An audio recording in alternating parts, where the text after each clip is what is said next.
बिस्मिल्लाहिर्रहमानिर्रहीम। हजरत उमर फारूक रज़ियल्लाहु अन्हु सीरीज एपिसोड 12 है। आखिरी लम्हे जब पूरी उम्मत रो पड़ी। मदीना की फिजा में उस दिन एक अजीब सी खामोशी थी। हवा चल रही थी लेकिन दिल भारी थे। हर चेहरा बेचैन था और हर दिल में एक ही सवाल था, क्या वह वक्त करीब आ गया है? बीमारी की शुरुआत। हज्जुल विदा के कुछ ही दिनों बाद अल्लाह के रसूल हजरत मोहम्मद सल्लल्लाहु अलैहि वसल्लम की तबीयत खराब होने लगी।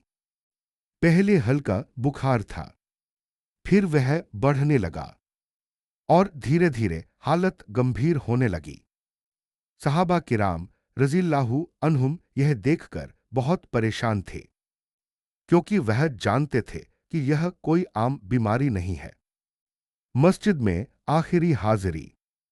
बीमारी के बावजूद अल्लाह के रसूल सल्लल्लाहु अलैहि वसल्लम नमाज के लिए मस्जिद जाते रहे।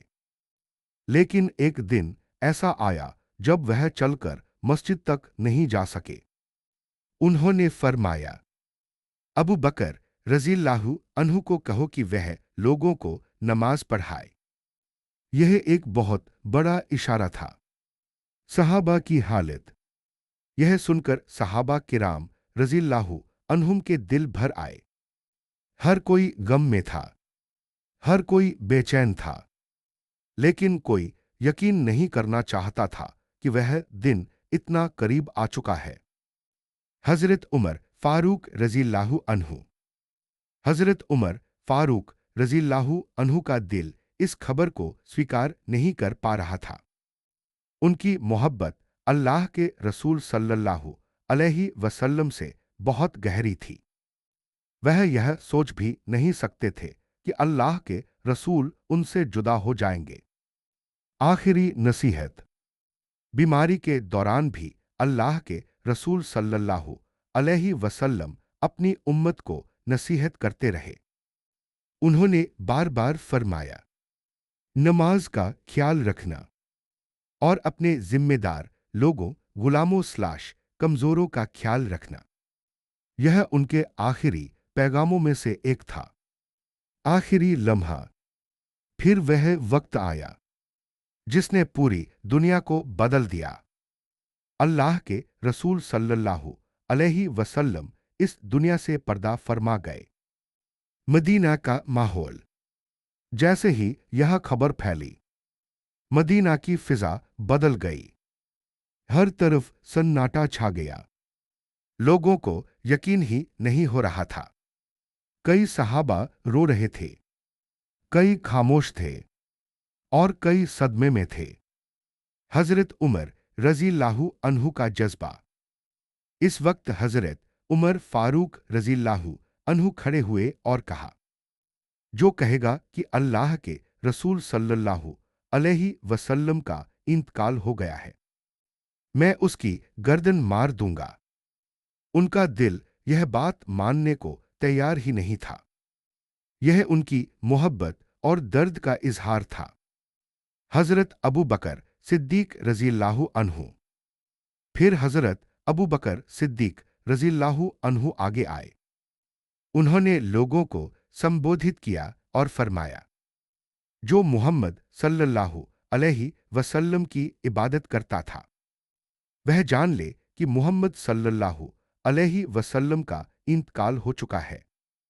और जो अल्लाह की इबादत करता है, तो अल्लाह हमेशा जिंदा है, कभी नहीं मरेगा। फिर उन्होंने कुरान की आयत पढ़ी, मुहम्मद तो सिर्फ एक रसूल है। हकीकत का एहसास। यह आयत सुनकर सहाबा किराम रज़ियल्लाहु अन्हुम को यकीन हो गया। हजरत उमर फारूक रज़ियल्लाहु अन्हु भी यह सुनकर बैठ गए।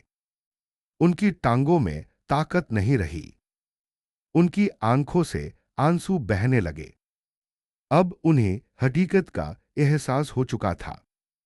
एक नई जिम्मेदारी। अब इस्लाम का सफर जारी रखना था। अब उम्मत को संभालना था।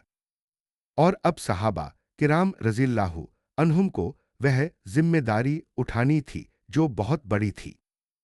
हजरत उमर फारूक रज़ियल्लाहु अन्हु। इस मुश्किल दौर में हजरत उमर फारूक रज़ियल्लाहु अन्हु ने अपने आप को संभाला। उन्होंने इस्लाम की हिफाजत के लिए खुद को तैयार किया। आने वाले समय में वह इस्लाम के सबसे बड़े रहनुमा बनने वाले थे। आगे क्या होगा? अब इस्लाम एक नए दौर में दाखिल होने वाला था। खिलाफत की शुरुआत होगी, फैसले होंगे और इतिहास के नए पन्ने लिखे जाएंगे। अगले एपिसोड में हम जानेंगे खिलाफत अबू बकर सिद्दीक रज़ियल्लाहु अन्हु, इस्लाम की पहली खिलाफत और हजरत उमर फारूक रज़ियल्लाहु अन्हु का अहम किरदार।